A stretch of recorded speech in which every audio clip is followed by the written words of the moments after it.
بسم اللہ الرحمن الرحیم۔ سورہ قصص کا رکوع نمبر 8 اور 20ویں پارے کا رکوع نمبر 11 میں آج انشاءاللہ شروع کروں گا مختصر لفظی ترجمہ گرامر کے ساتھ، پھر تفسیر۔ بسم اللہ الرحمن اعوذ باللہ من الشیطان الرجیم، بسم اللہ الرحمن الرحیم۔ ان قارون کان من قوم موسیٰ، بے شک قارون تھا موسیٰ کی قوم سے، فبغى علیہم، بغاوت کی اس نے ان پر، بغاوت کا مطلب سرکشی کی، تکبر کیا۔ وَآتَيْنَاهُ، اور دیے ہم نے اس قارون کو، من الکنوز، خزانوں میں سے، کنز کی جمع کنوز، من الکنوز خزانوں میں سے، ما وہ خزانے، ان مفاتحہ کہ ان خزانوں کی جو چابیاں تھیں، مفتاح چابی کو کہتے ہیں، کیوں کہتے ہیں؟ فتح یفتح، فتحن کا معنی کھولنا، مفتاح کھولنے کا آلہ، جیسے مروحہ ہوا دینے کا آلہ یعنی پنکھے کو کہتے ہیں۔ تو اسی طرح توا اصل میں تھا مفتاحتن، تو چابی اور مفتاحن یہ بھی اس میں اعلیٰ ہی کا کے لیے یہ وزن استعمال ہوتا ہے، الف بڑھا دیتے ہیں۔ تو مفاتیح اس کی جمع آتی ہے۔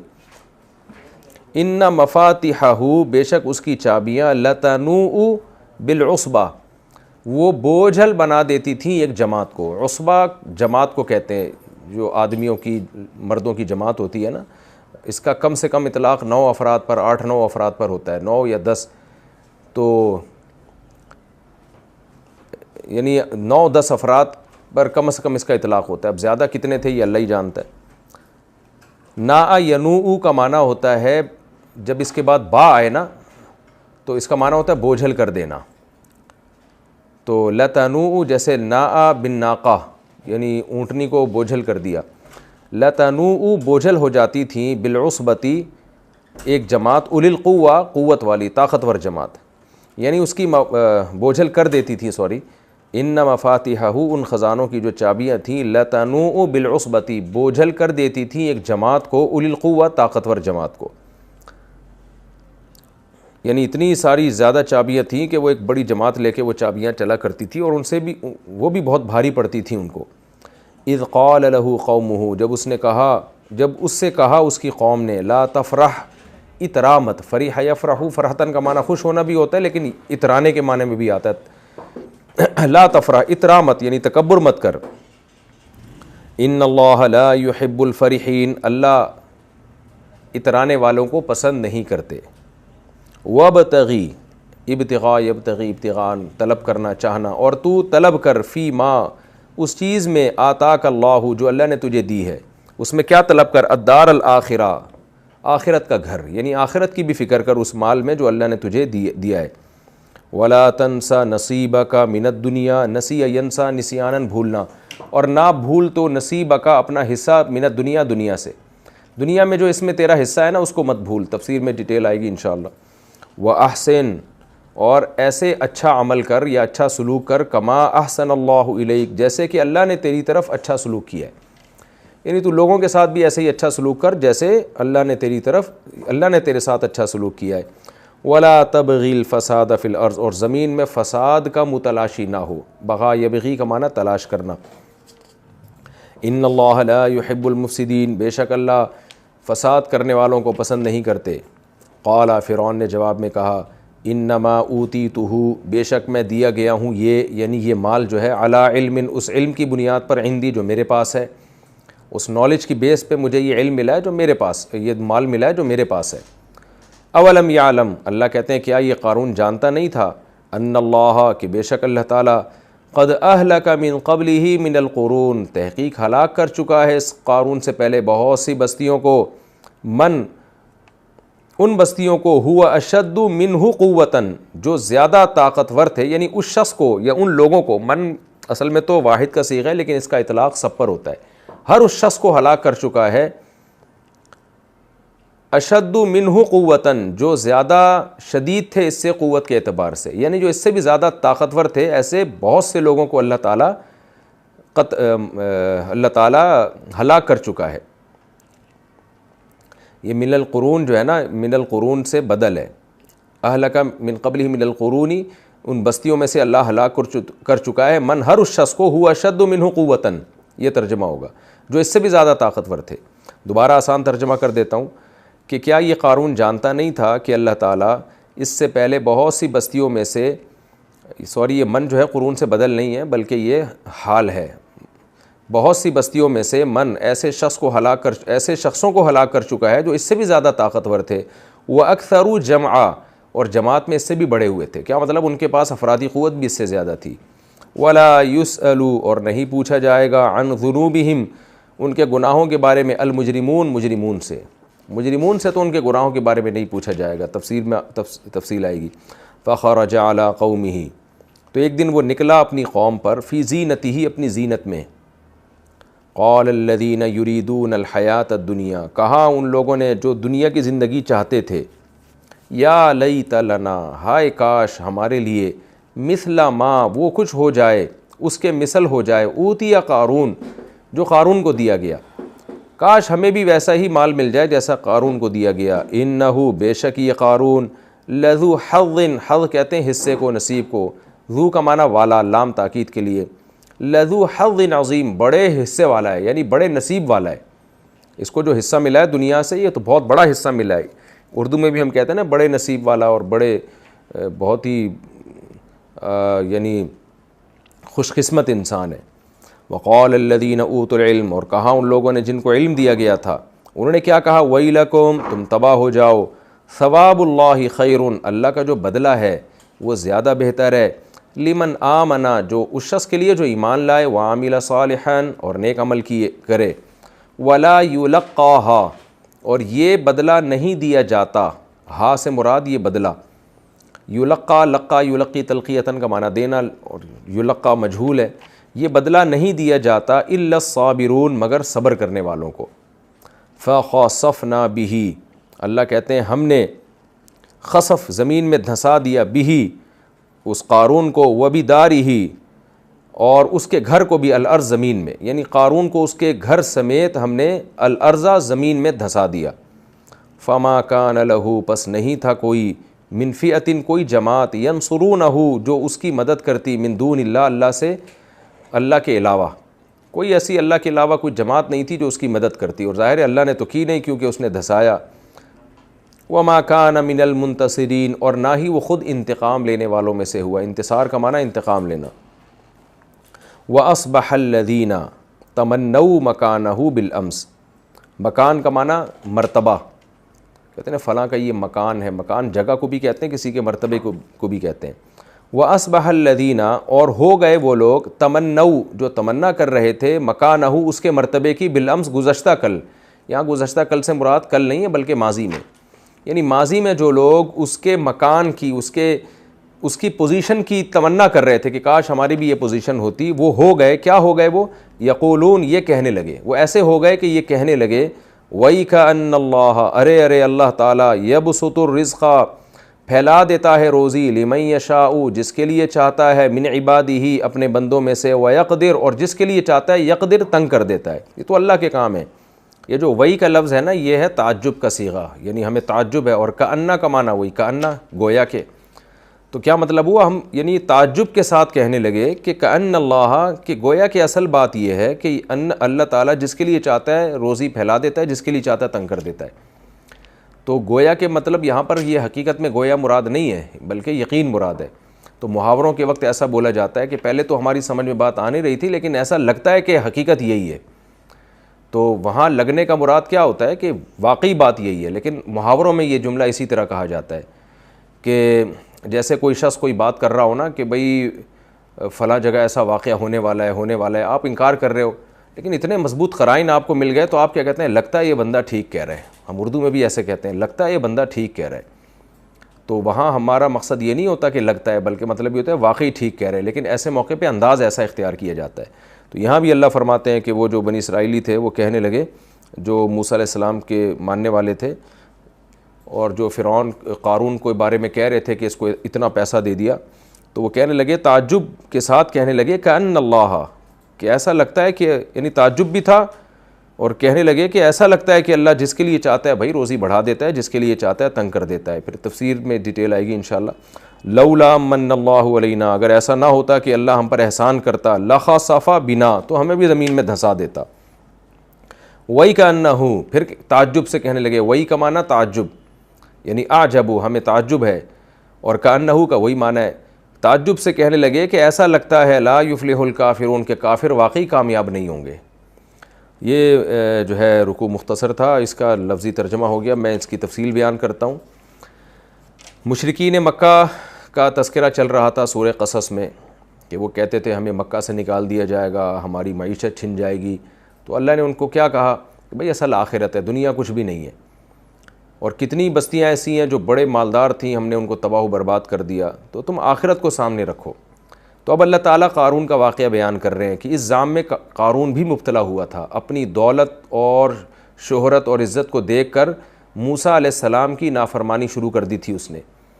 تو قارون جو تھا وہ موسیٰ علیہ السلام کی قوم میں تھا، اور بعض روایات سے پتہ چلتا ہے حضرت موسیٰ علیہ السلام کا چچا زاد بھائی تھا، حضرت موسیٰ علیہ السلام پر ایمان کا دعوے دار بھی تھا کیونکہ بنی اسرائیل میں تھا، لیکن پیسہ بہت تھا اس کے پاس، تو اس پیسے کے زور میں آ کے اس نے کیا کیا، اپنی قوم پر ظلم زیادتی شروع کر دی، غریبوں کا خون چوسنا، جیسے ہوتا ہے ہمارے یہاں بڑے بڑے بلڈر ہوتے ہیں، غریبوں کے پلاٹ جائیدادوں پہ قبضہ کر لیا، وہاں اپنے بڑے بڑے اپارٹمنٹ کھڑے کر دیے، پھر جب عدالتوں میں کیس چلا تو رشوتیں دے کے اپنے آپ کو آزاد کرا لیا۔ تو دولت مند لوگ ہمیشہ سے ان میں اکثریت جو ہے وہ غربا اور مساکین کے حق میں ظالم ہی رہی ہے، تھوڑی بہت زکاتیں بھی دے دیتے ہیں خوش کرنے کے لیے اور تھوڑا ٹرس مرس بھی بنا لیتے ہیں، لیکن میجورٹی جن کا اللہ پر ایمان نہ ہو ان میں اکثر ایسا ہی ہوتا ہے۔ ہاں یہ ضرور ہے کہ آج کل پڑھے لکھوں کے ظلم کے طریقے وہ روایتی طریقے نہیں ہیں، انہوں نے طریقے ذرا چینج کر لیے ہیں، اسٹائل تھوڑے چینج ہو گئے ہیں جس سے وہ بدنام نہیں ہوتے، لیکن کر وہ ظلم ہی رہے ہوتے ہیں۔ تو اللہ تعالیٰ فرماتے ہیں ان قارون کان من قوم موسیٰ، قارون تھا موسیٰ علیہ السلام کی قوم میں سے، فبغى علیہم، قوم پر سرکشی شروع کر دی اس نے، وآتیناہ من الکنوز، ہم نے اس کو ایسے خزانے دیے تھے، ان مفاتحہ لتنوء بالعصبۃ اولی القوہ، ایک مضبوط طاقتور جماعت کو وہ خزانوں کی چابیاں بوجھل کر دیتی تھیں، یعنی اتنے بڑے بڑے چابیوں کے گچھے اٹھا کے اس کے ملازمین چلا کرتے تھے، تو ملازمین تنگ آ جاتے تھے کہ یہ جو ہے نا اتنے اس کے پاس صندوقچے ہیں اور اتنے اس کے پاس، پہلے تو ظاہر ہے سونے اور چاندی کے ڈھلیاں ہوا کرتی تھیں جس کو کرنسی کہتے تھے، تو ان کے خزانے ہوتے تھے، اس میں تالے ہوتے تھے بڑے بڑے، اس کی پھر چابیاں ہوتی تھیں، تو خزانوں کی کثرت کتنی ہوگی جس کے پاس چابیاں اتنی زیادہ ہوں۔ اذ قال له قومه، تو موسیٰ علیہ السلام کی قوم نے ان سے کہا، جو قوم میں اچھے لوگ تھے ظاہر ہے وہی مراد ہیں، جو علماء صلحاء نیک لوگ تھے، انہوں نے قارون سے کہا لا تفرح، تو اترا مت، تو جو ہے نا بہت اپنی حیثیت سے آگے نکل رہا ہے، جیسے آج کل بھی کچھ اترانے والے لوگ یوٹیوب پہ آ رہے ہیں، ہر وقت غریبوں کی توہین کرتے رہتے ہیں اور شو مارتے رہتے ہیں، تو فرعون کے ساتھ یہی مسئلہ تھا، اور یہ تو ہر ایک کا مسئلہ ہے، کسی دو چار افراد کا مسئلہ نہیں ہے، ذرا سا پیسہ آتا ہے انسان اپنی اوقات بھول جاتا ہے۔ تو قوم میں جو علماء صلحاء نیک لوگ تھے انہوں نے قارون سے کیا کہا، لا تفرح، تو اترا مت، ان اللہ لا يحب الفرحین، اللہ اترانے والوں کو پسند نہیں کرتے، شیخیاں بھگارنے والوں کو پسند نہیں کرتے، اللہ کو تواضع والے لوگ پسند ہیں۔ دیکھیں موسیٰ علیہ السلام کی قوم میں بھی کتنے اچھے اچھے لوگ تھے جو قارون کو جا کے نصیحت کر رہے تھے، تو پیغمبر کے پر ایمان لانے والوں میں بہت سے اچھے لوگ بھی ہوتے ہیں جو پیغمبروں کے راستے پہ چلتے ہیں، اور وہ قارون کی دولت سے متاثر بھی نہیں ہوئے۔ پھر قوم میں جو اچھے لوگ تھے انہوں نے قارون کو کیا کہا، وَابْتَغِ فِي مَا آتَاكَ اللَّهُ الدَّارَ الْآخِرَةَ، پہلی بات تو نے تکبر نہیں کرنا، اترانا نہیں ہے، تواضع کرنی ہے۔ دوسرا، اللہ نے جو تجھے اتنی دولت دی ہے تو اس میں ما آتاک اللہ، جو کچھ اللہ نے تجھے دیا ہے اس میں آخرت کا بھی تو تلاش کرنا، کتنا بہترین آپشن اللہ نے تجھے جنت کمانے کا دیا ہے، غریب کے پاس یہ آپشن نہیں ہے کہ اتنے زیادہ صدقات و خیرات کرے، مدرسے بنائے، بیواؤں کا خیال کرے، غریب تو بیچارہ ایک محدود حد تک صدقہ خیرات کر سکتا ہے، تو اپنے لیے بہترین صدقہ جاریہ بنا سکتا ہے، تو اس لیے تو آخرت کے لیے بھی تو کچھ کرنا، تو کچھ کر نہیں رہا آخرت کے لیے۔ وَلَا تَنْسَ نَصِيبَكَ مِنَ الدُّنْيَا، اور تو دنیا سے اپنے حصے کو مت بھول۔ اس کا کیا مطلب ہے؟ لفظی ترجمہ تو یہ، دنیا میں جتنا تیرا حصہ ہے نا اس کو مت بھول۔ تو اس کے دو مفہوم بیان کیے گئے، ایک تو یہ ہے کہ بھئی دنیا میں جو تیرا حصہ ہے اس کو مت بھول، یعنی اس سینس میں مت بھول کہ اس سے تو نے آخرت کمانی ہے۔ دنیا میں جو تیرا حصہ ہے نا، جو اللہ نے تجھے، جو سارا ہے تیرا ہی ہے، تو اس لحاظ سے اس کو مت بھول کہ تو نے اس سے آخرت کمانی ہے۔ دوسرا، اس کا ظاہری مطلب یہ نکلتا ہے کہ دنیا میں جو تیرا حصہ جتنا ہے نا اس کو مت بھول، یعنی تیرا بہت تھوڑا سا حصہ ہے. آپ کے پاس کھربوں کی دولت بھی ہو تو آپ کے حصے میں بہت تھوڑی سی آئے گی, کیونکہ زندگی بہت تھوڑی ہے. یہ ساری جائیدادیں اور پراپرٹیاں اور کھربوں روپے آپ قبر میں لے کے تھوڑی جاؤ گے, تو اس میں اترانا کیسا؟ اس کی مثال ایسے ہے جیسے کسی نے آپ کی دعوت کی اور 25 دیگیں بنا دی آپ کے لیے, اور شو مار رہا ہے کہ میں تجھے 25 دیگیں دے رہا ہوں میں, اور دیکھ, تو آپ کہو گے بھائی میں تو ایک آدمی کا کھانا ہی کھاؤں گا, یہ 25 دیگیں میرے کس کام کی ہیں, تو میرے لیے 2 پلیٹیں بنا دیتا. یا اس سے بھی اور اچھی مثال ہوگی کہ آپ نے کیا کیا, 25 دیگیں اپنے لیے بنوا لیں اور آپ شو مار رہے ہو کہ دیکھو میں نے 25 دیگیں بنوائی ہیں, میں کھاؤں گا. تو لوگ کیا کہیں, کھائے گا تو اتنا صحیح نا, باقی تو ساری ضائع ہوں گی یا تجھے بانٹنی پڑیں گی. تو آج بھی لوگ پلاٹوں پہ اور جائیدادوں پہ فخر کر رہے ہوتے ہیں, اربوں روپے, کروڑوں روپے, ادھر پلاٹ, ادھر جاگی, ادھر بنگلہ, ادھر محل بنا دیا میں نے. تو تم تو اتنا ہی کھا سکتے ہو جتنی تمہاری عمر ہے. عمر تمہاری کسی کی 10 سال رہ گئی, کسی کی 20 سال رہ گئی.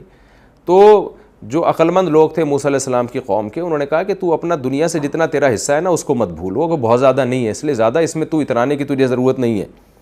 اور دوسری بات یہ کہ وَأَحْسِن كَمَا أَحْسَنَ اللَّهُ إِلَيْكَ, جیسے اللہ نے تجھ پر انعام کیا ہے, تجھے دوسروں سے تھوڑا زیادہ پیسہ دے دیا, تو اس کا شکر یہ ہے کہ اللہ کی مخلوق کے ساتھ اچھا سلوک کر, زکوٰۃ دے دیا کر, صدقہ خیرات دے دیا کر, غریبوں کا خیال کیا کر.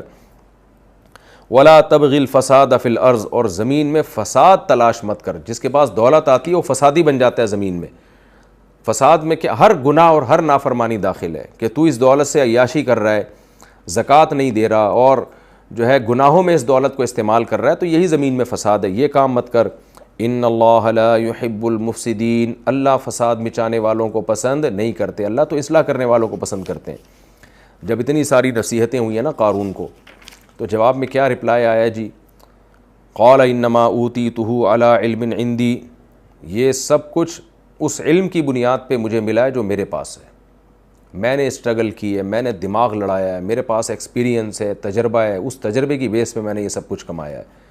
اللہ کو غضب آیا, اللہ نے کیا فرمایا, اولم یعلم, کیا یہ قارون جانتا نہیں ہے, ان اللہ قد اہلک من قبلہ من القرون, کہ اللہ نے اس سے پہلے بستیوں میں سے ہلاک کر دیا ہے, من بہت سے ایسے شخصوں کو, ہوا اشد منہ قوتاً, جو اس سے بھی زیادہ طاقتور تھے, واکثر جمعا, اور جماعت میں بھی اس سے زیادہ تھے, یعنی ان کے پاس افرادی قوت بھی بہت تھی.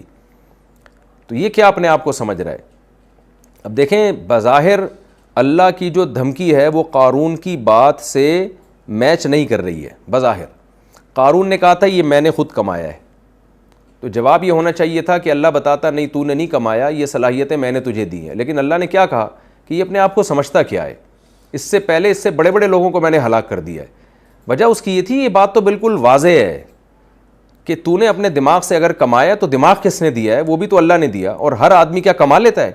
صلاحیتیں بہت سے لوگوں کے پاس زیادہ ہوتی ہیں, وسائل بھی ہوتے ہیں, لیکن نہیں کما پاتے. تو یہ تو اللہ کے ارادے کا اس میں دخل ہے, اللہ کا احسان ہے.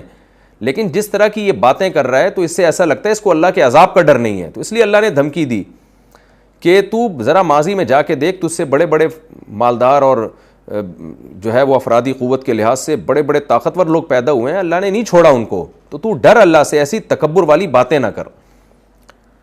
وَلَا يُسْأَلُ عَنْ ذُنُوبِهِمُ الْمُجْرِمُونَ, اور اللہ فرماتے ہیں مجرموں سے ان کے گناہوں کے بارے میں سوال نہیں کیا جاتا. کیا مطلب سوال نہیں کیا جاتا؟ یعنی ان کو ہلاک کرنے سے پہلے پوچھا نہیں جاتا کہ آپ کے گناہ کیا اس قابل ہیں کہ اس پر آپ کو ہلاک کیا جائے, پھر اللہ ان سے ڈیبیٹ کرے, ایسا نہیں ہوتا. باقی قیامت کے دن جو سوال ہوگا وہ ایک الگ نوعیت کا سوال ہے. وہ سوال یہ ہے کہ تاکہ ان پر حجت تمام ہو جائے, جیسے حساب و کتاب ہوتا ہے. تو یہاں وہ سوال مراد ہے جو تفتیش کے لیے سوال کیا جاتا ہے, ایسی تفتیش کہ جس میں مجرم اگر اقرار نہ کرے تو سزا نہ دی جائے. جیسے آپ کے پاس جب گواہ نہیں ہوتے تو عدالت مجرم سے پوچھتی ہے بھائی تم اگر مانتے ہو تو ہم سزا دیں گے, نہیں مانتے تو ہم تمہیں بری کر دیں گے. تو اس طرح کا سوال قیامت کے دن نہیں ہوگا. وجہ اس کی ہے کہ اللہ کو تو سب پتہ ہے. تو اللہ بھی قارون کو دھمکی دے رہے ہیں کہ تو جو کہہ رہا ہے نا کہ میں نے اپنے علم سے کمایا, تو ایسا نہیں ہے کہ جب تجھے اللہ عذاب دے گا تو تجھ سے اللہ ڈیبیٹ کرے گا, تجھ سے پوچھے گا کہ تیرے گناہ کے بارے میں کہ بتا تو واقعی اس گناہ کو جرم مانتا ہے یا تیرے پاس اس کی کوئی لاجک ہے. اگر پھر قارون ایک اچھی لاجک پیش کر دے, وہ لاجک یہی ہے کہ بھائی میں نے تو خود کیا ہے, اس میں اللہ کا کیا دخل ہے, میرا اپنا کمال ہے, تو اللہ یہ لاجک مان لے گا اور سوال اللہ اس کے جواب سے مطمئن ہو جائے گا اور معاف کر دے گا. ایسا نہیں ہے. اللہ کہتے ہیں ہم مجرموں سے نہیں پوچھتے, ہم خود فیصلہ کرتے ہیں کہ اس کو سزا دینی ہے یا اس کو معاف کرنا ہے. تو ایسا ہی قارون کے ساتھ بھی ہوا. جب اللہ نے ہلاک کرنے کا ارادہ کیا تو قارون سے پوچھا نہیں اور اس کے دلائل کا اللہ نے جواب نہیں دیا اس کو. آگے قرآن کہتا ہے فخرج علی قومہ فی زینتہ، ایک دن اپنی قوم میں اپنی زینت میں نکلا. زینت کے ساتھ نہیں نکلا بلکہ زینت میں. کیا مطلب؟ ڈوبا ہوا تھا زینت کے اندر. خادم، حشم، خدم اور اعلیٰ سواریاں پورے پروٹوکول کے ساتھ نکلا. قال الذین یریدون الحیاۃ الدنیا، بنی اسرائیل میں وہ لوگ جو دنیاوی زندگی چاہتے تھے تو مسلمان.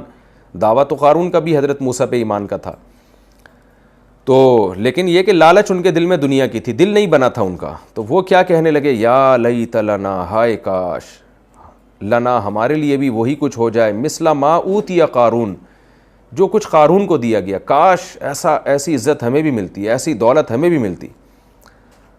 آج بھی ایسا ہی ہوتا ہے. جو رکشے والا، گدھا گاڑی والا جب بڑے بڑے لوگوں کو لینڈ کروزر میں گھومتا ہوا دیکھتا ہے تو بڑا فخر کرتا ہے. تو یہ بیوقوف لوگوں کی باتیں ہیں. بھائی یہ مٹی ہے، برباد ہونے والی چیزیں ہیں. بڑے بڑے لوگ دنیا میں آئے چلے گئے. تو وہ غریب جو مالدار کو دیکھ کے رال ٹپکائے نا، وہ غریب دل کا غریب ہے حقیقت میں، وہ واقعی غریب ہے. اور جو مالدار کسی غریب کو دیکھ کے فخر کرے اور اس کو نیچا دکھائے، وہ مالدار بھی حقیقت میں دل کا غریب ہے، وہ حقیقت میں مالدار نہیں ہے. قال الذين يريدون الحیاۃ الدنیا یا لیت لنا مثل ما اوتی قارون انه لذو حظ عظیم. یہ تو بڑے نصیب والا ہے قارون، جو ہے بڑا خوش قسمت آدمی ہے. لیکن اللہ کیا کہتے ہیں؟ وقال الذين اوتوا العلم، وہ لوگ جن کو علم دیا گیا تھا، جو حقیقی علماء تھے، دنیا سے محبت نہیں کرتے تھے، دنیا کو مسافر خانہ سمجھتے تھے، انہوں نے کیا کہا؟ ویلکم، جو قارون کو دیکھ کے حسرت کر رہے تھے نا، ان سے کہا تم تباہ ہو جاؤ. یہ تباہ ہونا بددعائیہ جملہ نہیں ہے عربی میں، یہ کسی کو تنبیہ کے وقت بولا جاتا ہے. جیسے اردو میں بھی کہتے ہیں ابے تیرا ناس ہو، تو کیسی باتیں کر رہا ہے، ابے تو برباد ہو جائے، تو کیسی باتیں کر رہا ہے. تو اس سے حقیقی بددعا مراد نہیں ہوتی، بلکہ ان کو آر دلانا مقصد ہوتی ہے کہ ایسی باتیں تم کر رہے ہو، اس پہ تو تباہی بنتی ہے. وَيْلَكُمْ، تم تباہ ہو جاؤ. ثواب اللہ خیر، اللہ کی طرف سے جو آخرت میں بدلہ ملے گا نا، وہ اس سے بہت زیادہ بہتر ہے. وہ کن کو ملے گا؟ لمن آمنا، جو اپنا عقیدہ درست کر لیں، وعمل صالحا، اور اچھا عمل کر لیں. اس کے لیے آخرت میں اس سے بہت کچھ ہے. تو دنیا فنا ہونے والی ہے.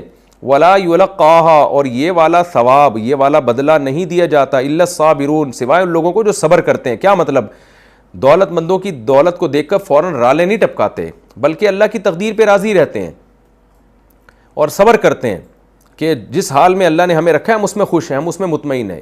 مفسرین یہاں صبر کا یہ مفہوم بیان کرتے ہیں کہ دولت مندوں کو دیکھ کر رشک نہیں کرتے اور احساس کمتری میں نہیں جاتے، بلکہ صبر کرتے ہیں کہ بھئی جو اللہ نے ہمیں دیا یہ بہتر ہے ہمارے لیے، مسافر خانہ ختم ہو جائے گا. تو یہ صبر والوں کو یہ آخرت کا اجر ملے گا. اور دنیا میں دولت مندوں کو دیکھ کے جو رالے ٹپکا رہے ہیں، تو اللہ کہے گا جاؤ انہی کے ساتھ، پھر تم جہاں یہ جا رہے ہیں تم بھی انہی کے ساتھ جاؤ. اللہ کہتے ہیں فَخَسَفْنَا بِهِ وَبِدَارِهِ الْأَرْضِ، ہم نے قارون کو اور اس کے گھر کو زمین میں دھسا دیا. کیسے دھسایا؟ اس کا حدیث میں واقعہ آتا ہے کہ موسیٰ علیہ السلام قارون سے زکوٰۃ کا مطالبہ کرتے تھے کہ غریبوں کو زکوٰۃ دو. قارون کو اس سے جو ہے نا تکلیف ہونا شروع ہو گئی کہ یہ موسیٰ جو ہے نا، یہ میرے لیے معاذ اللہ حلق کا کانٹا بنے ہوئے، یہ نصیحتیں کرتے رہتے ہیں، یہ کہتے ہیں عشر دو، زکوٰۃ دو، جو بھی اس زمانے میں مالی حکام ہوں گے. میں جو پیسے کی جس کو ہوس ہوتی ہے اس سے کہاں پیسہ نکلتا ہے. تو اس نے پلان بنایا کہ موسیٰ علیہ السلام کو بدنام کروں کسی طریقے سے میں، تاکہ یہ لوگوں کی نظر میں بدنام ہو جائے، ان کی ویلیو ختم ہو جائے. تو آپ کو پتہ ہے ہمیشہ سے جو باطل لوگ ہیں نا، وہ عورت کو استعمال کرتے ہیں کسی کو بدنام کرنے کے لیے. تو روایات میں ہے کہ ایک عورت کو قارون نے بہت زیادہ پیسے کی لالچ دی اور کہا کہ حضرت موسیٰ علیہ السلام بھرے مجمع میں نا موسیٰ علیہ السلام پہ تو تہمت لگانا، معاذ اللہ نقل کفر، کہ انہوں نے میرے ساتھ جو ہے وہ معاذ اللہ نقل کفر بدکاری کی ہے. تو وہ عورت جو ہے لالچ میں آ گئی جب بہت زیادہ پیسوں کی آفر کی. تو جب حضرت موسیٰ علیہ السلام اور لوگوں کے موجودگی میں اس عورت کا حضرت موسیٰ کے سامنا ہوا، تو وہ عورت حضرت موسیٰ کو دیکھ کے ڈر گئی. ظاہر ہے اس اللہ کے کلیم ہے اور چہرے پہ ایک نور تھا ان کے، وہ گھبرا گئی اور اب اس کی زبان ہی نہیں چل رہی. تو اس عورت نے، موسیٰ علیہ السلام نے پھر اس سے پوچھا تو اس نے کہا بھئی مجھے قارون نے اتنے پیسے دیے تھے اور کہا تھا کہ موسیٰ پہ تہمت لگاؤں. حضرت موسیٰ کو غصہ آیا اور حضرت موسیٰ علیہ السلام نے قارون کے لیے بد دعا کی اللہ کے سامنے. تو بد دعا کے اثر سے قارون اپنے جو خزانوں سمیت، جو گھر تھا نا جہاں اس کے خزانے تھے، ان سمیت زمین میں دھسنا شروع ہو گیا. تو یہ منظر لوگوں نے کھلے عام دیکھا. تو اللہ فرماتے ہیں فما کان لہ من فئۃ، کوئی نہیں ہوا اس کے لیے کوئی جماعت، ینصرونہ من دون اللہ، جو اللہ کے عذاب سے اس کو بچا لیتی۔ اس کے سارے جو بڑے بڑے اس کے ملازم تھے نا، جو ہزاروں لاکھوں کی تنخواہیں لے لے کے اس نے رکھے ہوئے تھے، سارے یہ تماشا اپنی آنکھوں سے دیکھ رہے تھے اس کو زمین میں دھنستا ہوا۔ وما کان من المنتصرین، اور وہ خود بھی انتقام لینے والوں میں سے نہ ہوا، خود بھی اپنے آپ کو نہیں بچا سکا۔ وَأَصْبَحَ الَّذِينَ تَمَنَّوْا مَكَانَهُ بِالْأَمْسِ، اور کل جو لوگ اس کے مکان، اس کے مرتبے کی تمنائیں لگا کے بیٹھے ہوئے تھے، اصبح یقولون، وہ یہ کہنے لگے، وَيْكَأَنَّ اللَّهَ، ارے ارے بھائی، اللہ جس کے لیے چاہتا ہے رزق بڑھا دیتا ہے، جس کے لیے چاہتا ہے رزق تنگ کر دیتا ہے۔ کیا مطلب؟ یہ تو اللہ کے کام ہے، کسی کو زیادہ دے دیا کسی کو کم دے دیا، اس میں نصیبوں کی کیا بات ہے کہ یہ بہت خوش قسمت ہے، یا یہ اس کی کہاں علامت ہے کہ بھئی یہ کامیاب انسان ہے۔ پہلے تو کہہ رہے ہیں لذو حظ عظیم، یہ بڑا کامیاب ہے۔ حظ عظیم کا حاصل ترجمہ تو یہ کہ بڑا کامیاب آدمی ہے، یہ سکسیس تو اس کے حصے میں آئی ہے، ہم تو بے وقوف ہیں۔ تو اس لیے وہ کہنے لگے نہیں بھائی یہ کامیابی کی بات نہیں، یہ تو اللہ جس کو چاہتا ہے دے دیتا ہے، جس کو چاہتا ہے کم کر دیتا ہے، اس میں اللہ کی کچھ حکمتیں ہیں۔ وہ حکمتیں ضروری نہیں کہ ہماری سمجھ میں آئے۔ دیکھو کیسے عقل مند ہو گئے جب عذاب اپنی آنکھوں سے دیکھا۔ پہلے اہل علم سمجھا رہے ہیں تو ان کی سمجھ میں نہیں آ رہا، جب دیکھا نا دھنستا ہوا خزانوں سمیت، تو کیا کہہ رہے ہیں کہ بھئی یہ تو اللہ کے کام ہے، بھائی یہ تو اللہ کسی کو زیادہ دے دیتا ہے کسی کو کم دے دیتا ہے، اس سے کوئی تعلق نہیں ہے کہ یہ کامیاب ہے یا ناکام ہے، اس میں اللہ کی مصلحتیں حکمتیں ہیں، کسی کو دے کے آزماتا ہے کسی سے لے کے آزماتا ہے۔ پھر آگے کہنے لگے لولا امن اللہ علینا، اگر ایسا نہ ہوتا کہ اللہ ہم پر احسان کرتا، لخسف بنا، تو اللہ ہمیں بھی دھنسا دیتا، یعنی اگر اللہ ہم پہ احسان کر کے غریب نہ بناتا ہم کو اور دولت دے کے اسی آزمائش میں ڈال دیتا جو قارون کو جس آزمائش میں ڈالا ہے، تو ہم بھی اسی طرح عیاشی کر کے برباد ہو جاتے۔ یہ جو آج دولت دولت دولت ہر آدمی نے دماغ پہ مسلط کر رکھی ہے نا، پیسہ کامیابی، دیکھو میں بار بار کہتا ہوں اسلام پیسہ کمانے سے منع نہیں کرتا۔ نبی نے فرمایا طاقتور مومن اللہ کو کمزور سے زیادہ محبوب ہے۔ ظاہر طاقت میں اکنومیکلی مضبوط ہونا بھی ہے، تو آپ کوشش کریں، محنت کریں، مل جائے ٹھیک ہے، نہیں ملے تو بھی ٹھیک ہے۔ ہر ایک کے لیے پیسہ اچھا نہیں ہوتا، بہت سوں کا پیسہ آنے کے بعد دماغ خراب ہو جاتا ہے۔ تو غریب آدمی کو یہ سوچنا چاہیے اللہ نے مجھے آزمائش سے بچا لیا، کچھ دن صبر شکر سے زندگی گزاروں گا، آسان حساب کر کے جنت میں جاؤں گا۔ دولت والے بہت سے لٹکے ہوئے ہوں گے قیامت کے دن۔ تو وہی بات ہے کہ وہ کہنے لگے بھائی اللہ کا بڑا فضل ہے کہ اللہ نے ہم پر احسان کیا، یعنی ہمیں اس جیسا دولت مند نہیں بنایا، ورنہ لخسف بنا، اللہ ہمیں بھی دھنسا دیتا۔ پھر آگے کہنے لگے وہی کہ انہ لا یفلح الکافرون، واقعی جو ناشکرے لوگ ہیں وہ کامیاب نہیں ہوتے۔ کافر کا مطلب ناشکرا، اور قارون تو اس معنی میں کافر بھی تھا کہ زکوٰۃ دینے سے انکار کر دیا، یعنی اوپر سے مسلمان تھا، حقیقت میں تو ظاہر ہے جب موسیٰ علیہ السلام کی توہین کی اور الزام لگا رہا ہے اور زکوٰۃ کا انکار کر رہا ہے تو یہ ساری باتیں کفر کی ہیں۔ یہ رکوع بھی الحمدللہ ہمارا کمپلیٹ ہو گیا، اور اس میں بھی بہت عبرت کی باتیں تھیں۔ اس میں سمجھتا ہوں سب سے ڈپریشن کا بہترین علاج ہے اس رکوع میں ان لوگوں کے لیے جو غربت کی وجہ سے ڈپریشن میں جا رہے ہیں، ہر وقت ٹینشن، میرا بچہ نہیں کما رہا، میں نہیں کما رہا، پیسہ نہیں آ رہا۔ آج ساری دنیا اسی بیس پہ خودکشیاں کر رہی ہے، تو ان لوگوں کو یہ رکوع پڑھوانا چاہیے کہ جو ہے نا پیسہ اصل کامیابی نہیں ہے، بلکہ بعض دفعہ پیسہ ناکامی ہے۔ تو آپ کمانے کی کوشش کریں، مل جائے ٹھیک ہے، نہیں ملے تو دنیا مسافر خانہ ہے، اصل آخرت ہے۔ اب ہم اگلے رکوع کی طرف چلتے ہیں، سورہ قصص کا آخری رکوع یعنی رکوع نمبر 9 اور 20ویں پارے کا رکوع نمبر 12۔ یہ سورہ قصص کا آخری رکوع ہے، اس کا مختصر لفظی ترجمہ ہوگا مختصر گرامر کے ساتھ، پھر انشاءاللہ میں اس کی تفسیر بیان کروں گا۔ تلک الدار الاخرۃ، اللہ فرماتے ہیں یہ آخرت کا گھر ہے، نجعلھا، ہم بناتے ہیں اس گھر کو، للذین، ان لوگوں کے لیے، لا یریدون علوا فی الارض، جو زمین میں علو یعنی تکبر نہیں چاہتے، ولا فسادا، اور نہ فساد چاہتے ہیں، والعاقبۃ للمتقین، اور اچھا انجام پرہیزگاروں ہی کے لیے ہے۔ من جاء بالحسنۃ، جو نیکی کو لے کر آئے گا، فلہ خیر منہا، اس کے لیے اس نیکی سے بھی بہتر ہے، یعنی اس کو زیادہ اچھا بدلہ ملے گا۔ ومن جاء بالسیئۃ، اور جو برائی لے کر آئے گا، فلا یجزی الذین عملوا السیئات، تو بدلہ نہیں دیا جائے گا ان لوگوں کو جو برا عمل کر رہے ہیں، الا ما کانوا یعملون، مگر اتنا ہی جتنا وہ عمل کر رہے ہیں، برائی کا بدلہ اتنی ہی سزا ہے جتنی وہ برائی ہے۔ ان الذی فرض علیک القرآن، بے شک وہ ذات جس نے اے نبی آپ پر قرآن کو فرض کیا، یعنی اس کے حکام پر عمل کو فرض کیا۔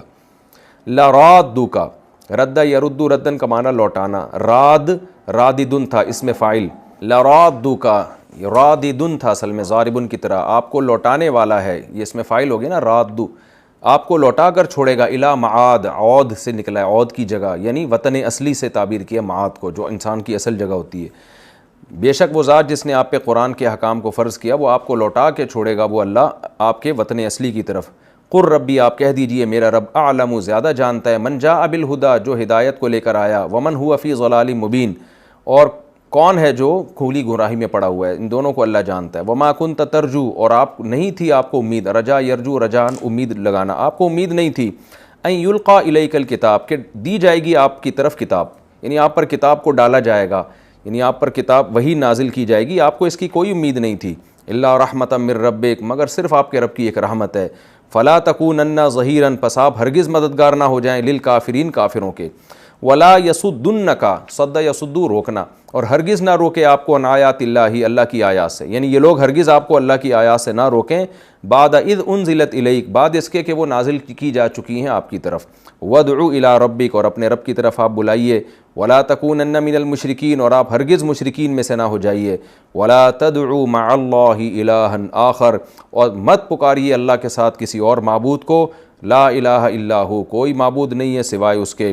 کل شیء ہالک، ہر چیز ہلاک ہونے والی ہے، الا وجہہ، سوائے اس کا چہرہ، لہ الحکم، اسی کے لیے حکم ہے، یعنی آرڈر جو ہے اسی کا چلے گا، وَإِلَيْهِ تُرْجَعُونَ، اور اسی کی طرف تم لوٹائے جاؤ گے۔ یہ آخری رکوع کا لفظی ترجمہ ہو گیا، میں اس کی مختصر تفسیر بھی کر دیتا ہوں، بہت آسان رکوع ہے، یہ خلاصہ ہے گویا پوری سورہ قصص کا۔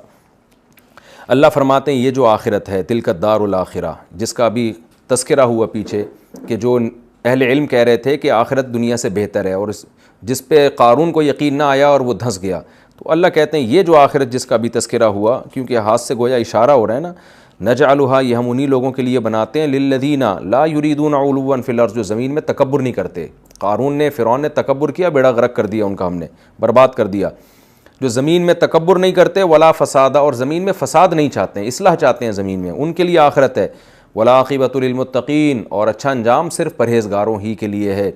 من جاء بالحسنۃ، پھر اللہ نے بتایا کہ پرہیزگاروں کے لیے صرف اچھا انجام نہیں بلکہ بہت اچھا انجام ہے، کیونکہ قاعدہ ہمارے ہاں یہ ہے کہ جو نیکی کو لے کر آئے گا فلہ خیر منہا، تو نیکی سے زیادہ اچھا اجر ملے گا، جیسے قرآن میں دوسرے مقام پہ آتا ہے کم سے کم 10 گنا زیادہ اجر۔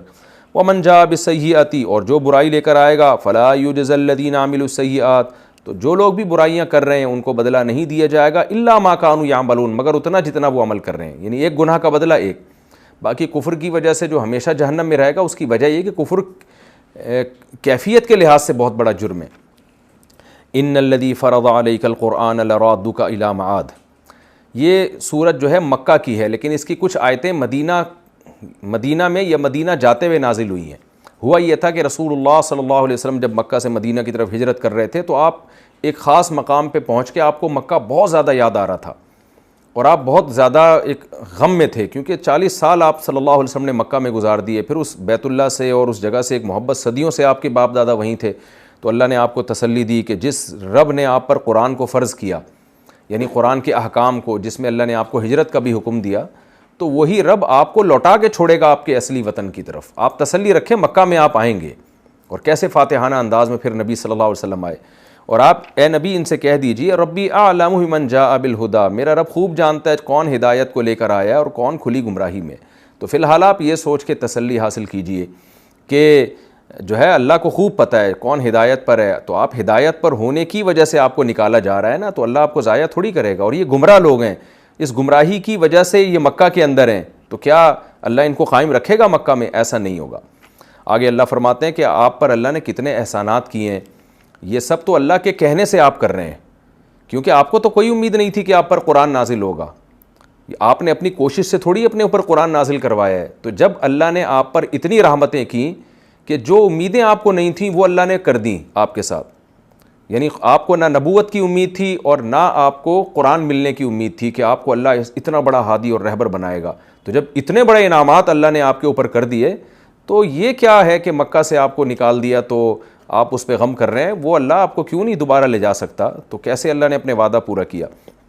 اس لیے اللہ فرماتے ہیں وما کنت ترجو ان یلقا الیک الکتاب، آپ کو تو کوئی امید نہیں تھی کہ آپ پر کتاب نازل ہوگی، الا رحمۃ من ربک، یہ تو صرف آپ کے رب کی رحمت ہے، اس کا ظاہری سبب کچھ بھی نہیں ہے، صرف آپ کے رب کی رحمت ہے، لہذا اس نعمت کا تقاضا یہ ہے فلا تکونن ظہیرا للکافرین، ان کافروں کا مددگار آپ نے نہیں بننا ہے، جیسے جیسے اللہ نے آپ کو حکم دیا ہے آپ نے اس کو پورا کرنا ہے۔ اور یہ کافر لوگ دباؤ میں ڈال کے آپ کو آپ کے راستے سے، اللہ کے راستے سے نہ روک دے کہیں، کیونکہ آپ پر اللہ کے احسانات ہیں، نبوت ملی، قرآن ملا آپ کو، تو ان احسانات کا شکر یہ کہ آپ اس دین پہ قائم رہیں۔ ولا یصدنک، اور یہ ہرگز نہ روک پائیں آپ کو، عن آیات اللہ، اللہ کی آیات سے، بعد اذ انزلت الیک، بعد اس کے کہ وہ آیات آپ پر نازل کی جا چکی ہیں۔ وادع الی ربک، اور آپ نے صرف یہ نہیں کہ ان کے دین کو فالو نہیں کرنا، بلکہ ان کو بھی دعوت دینی ہے، اپنے رب کی طرف بلائیے۔ ولا تکونن من المشرکین، اور ہرگز آپ نے شرک کرنے والوں میں سے نہیں ہونا ہے۔ اب یہ بالکل خلاصے کے طور پر اللہ نے آخر میں توحید کو بیان کیا کہ کسی قیمت پہ بھی آپ نے توحید کا راستہ نہیں چھوڑنا۔ وہ کیا ہے؟ ولا تدعوا مع اللہ الہا آخر، اے محمد صلی اللہ علیہ وسلم، آپ اللہ کے ساتھ کسی اور معبود کو مت پکاریے۔ کیوں؟ لا الہ الا ہو، اس کے سوا کوئی عبادت کے لائق نہیں ہے۔ کل شیء ہالک الا وجہہ، ہر چیز ہلاک ہونے والی ہے سوائے اللہ کے چہرے کے۔ چہرہ بول کر اللہ کی ذات مراد ہے، یعنی اللہ کے سوا سب کچھ ہلاک ہونے والا ہے، لہذا ان کی دنیا کی طرف نہ دیکھیے آپ۔ وَإِلَيْهِ لَهُ الْحُكْمُ، اسی کے لیے حکم ہے، آرڈر اسی کا چلے گا۔ وَإِلَيْهِ تُرْجَعُونَ، تم سب لوٹ کر اسی کے پاس جاؤ گے۔ تو بڑا ہی بہترین بلاغت والا اختتام ہے، گویا پوری قرآن کا حاصل اللہ نے ان آیتوں میں بیان کر دیا کہ نہ دنیا کی طرف توجہ کرنی ہے، نہ ان کفار کی باتوں میں آنا ہے، ان کی ایذاؤں پر، مصیبتوں پہ صبر کرنا ہے۔ ہجرت کی وجہ سے جو آپ کو پریشانیاں ہو رہی ہیں تو اللہ سے امیدیں لگانی ہے کہ اللہ یہ پریشانیاں دور کر دے گا، اور یہ یقین کرنا ہے کہ سب کچھ فنا ہونے والا ہے۔ تو فنا ہونے والی چیزوں سے دل لگا کر اس ذات کو کیوں ناراض کیا جائے جو ہمیشہ باقی رہنے والا ہے۔ لوٹنا بھی ہم نے اسی کی طرف ہے، تو جدھر جانا ہے اس کو راضی کرنے کی کوشش کرنی چاہیے۔ الحمدللہ ہماری سورہ قصص مکمل ہو گئی۔ اب میں انشاءاللہ اگلے ایپیسوڈ میں سورہ عنکبوت شروع کروں گا، یعنی سورہ عنکبوت کا پہلا رکوع اور 20ویں پارے کا 13واں رکوع انشاءاللہ میں اگلے ایپیسوڈ میں شروع کروں گا۔ اللہ تعالی ہمیں سمجھنے کی، عمل کی توفیق عطا فرمائے۔ وما علینا الا البلاغ۔